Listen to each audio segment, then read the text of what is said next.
Hi everyone and welcome to another video. Today we're going to be painting a smallmouth bass pattern which I've never painted before. We're going to give that a shot and we're going to try to paint it as realistic as possible. And we're starting right now.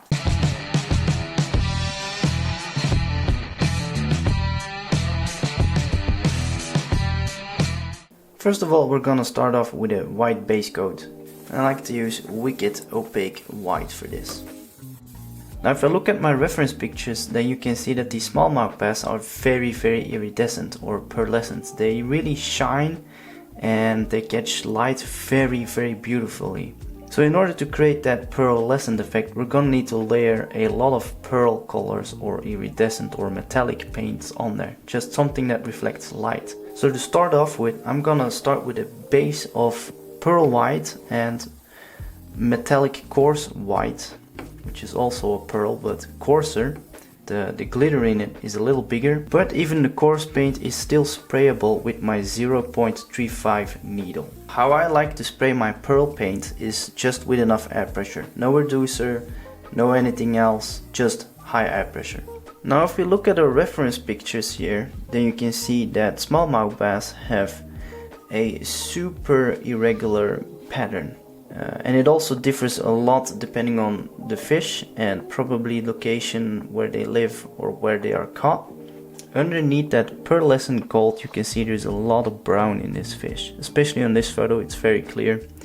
So we're gonna do that brown first because that brown is the underlying color. And if we want to paint realistic, we need to do the same thing. We need to paint the underlying colors first, and then we go from there and paint the next color on top of each other until the most visible color is the last color that you apply.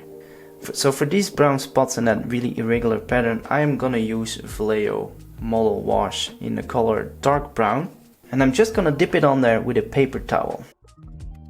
Next up is our first layer of gold. I'm gonna use pearl gold for this. Now I'm gonna do another layer of wash, again brown.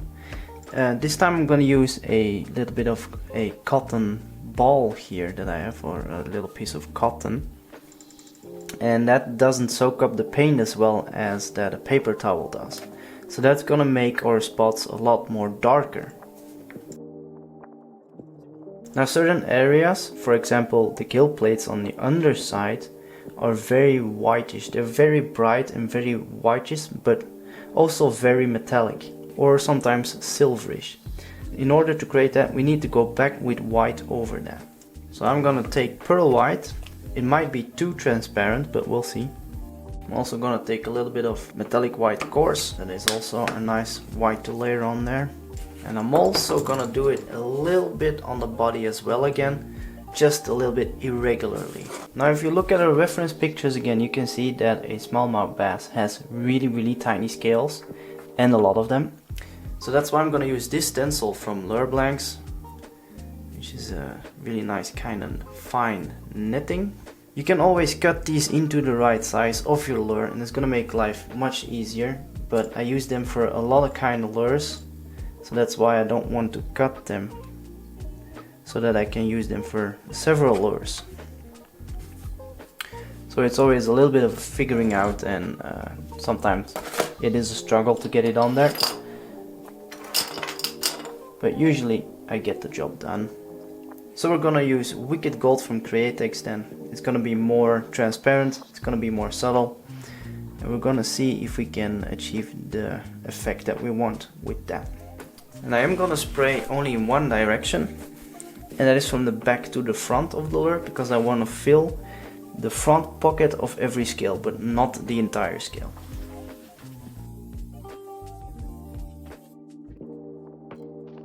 Alright, so now we're gonna do the stripings, and if you look at the striping, then they are quite transparent and subtle.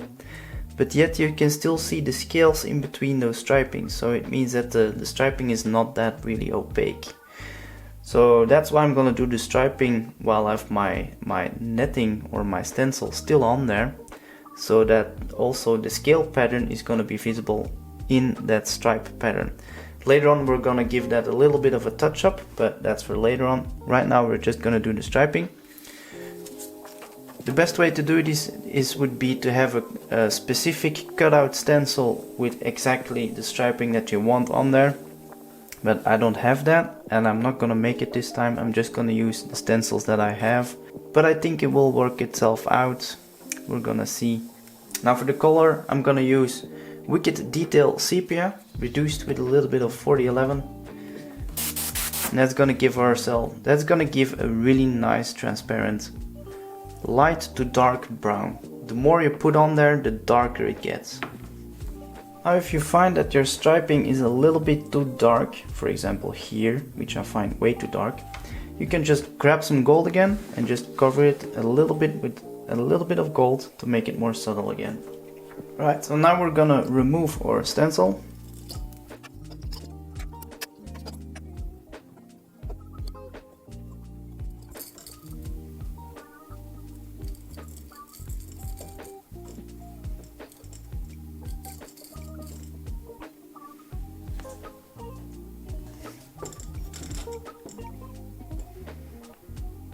Now we're gonna grab our Wicked Detail Sepia Brown again, but now we're gonna reduce it way more, so it's more of a lightish brown.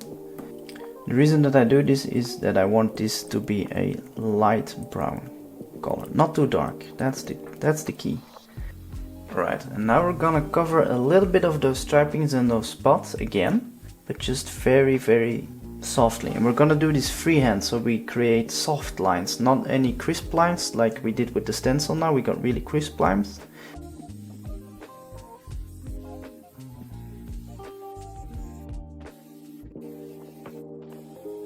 And by doing this, I created a softer transition with the lines from where they go into the body. Or in other words, I made the lines a little bit more soft. They're less crisp now. You can see that the striping is a little bit more faded. That's maybe a better way to put it. It looks a little bit more faded. But now, because I did this, I find it that it's a little too dark. So I'm going to cover the entire thing with a little bit of pearl white again, just to fade that color out a little bit again. Now we're gonna focus on the striping on the face. Detail Sepia for that again. Same color, same strategy as well. This one should have been more like this, so that this one could go a little bit more straight. That one went down too much, that's not so nice. Alright, so now we're gonna fade out those lines that we created on the face and also brighten up those gill plates a little bit more. We're gonna do that with metallic white coarse and also some pearl white afterwards. Now our gill plates are very, very white again and very one color. It doesn't fit to the body, so we need to get that back matching to our body. And by doing so, we're gonna create some structure again. So I'm gonna use Vallejo Game Air Glorious Gold, which is a darker gold. And I'm just gonna create a little bit of a texture on there again with this gold, but only on the upper side of the gill plates. And I'm also gonna grab our normal Wicked Pearl Gold, which we used for the body. And I'm gonna cover the top of the gill plates and the head with that a little bit again. Just dust a little bit over there, so it becomes gold again. If I look at a lot of my reference pictures, then a lot of these smallmouth bass are a little bit greenish on the top, or some even are entirely green. I'm gonna keep this one gold, but I do want to create a little bit of a green sheen on the top of that fish. It just gives it a little bit more color. I really like that. And for that I'm gonna use Wicked Detail Moss Green. For the fins themselves, I'm gonna try to keep it a little bit simple. We're gonna grab our wash again. This is just dark brown wash from Vallejo. And with a tiny paintbrush, I'm gonna fill up those fin beams with a little bit of a wash. Now you can see that those fin beams are really present. They are way too dark and too crisp. So we're gonna push that back into the background again, just the same way as we did with all our other details. But this time we're gonna do it with opaque white. I'm gonna use Wicked Detail White for this. Quite some reducer, a little bit of 40-50, and just one drop of white. My white is very subtle, It's not opaque at all, it's kind of transparent. And now we're gonna cover our fin with our stencil, just the outside, so that we don't miss our fin. And this stencil is just a random shape stencil, it's just random curves cut out by hand with a knife. But there's always a shape that kind of fits and covers whatever it needs to cover. And now with some wicked detailed sepia, I'm gonna color those fins again. I'm also gonna try to give them a little bit of a transparent feeling, and by doing so I'm gonna try to recreate the line that's running behind the fin, so that when you see the fin, that line subtly runs behind that fin.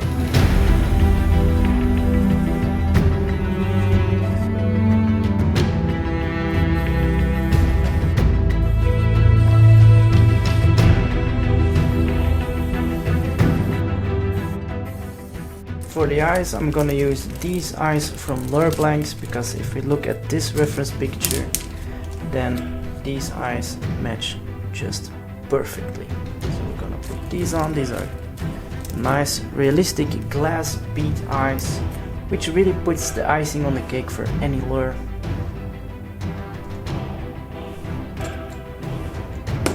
Ready for a clear coat.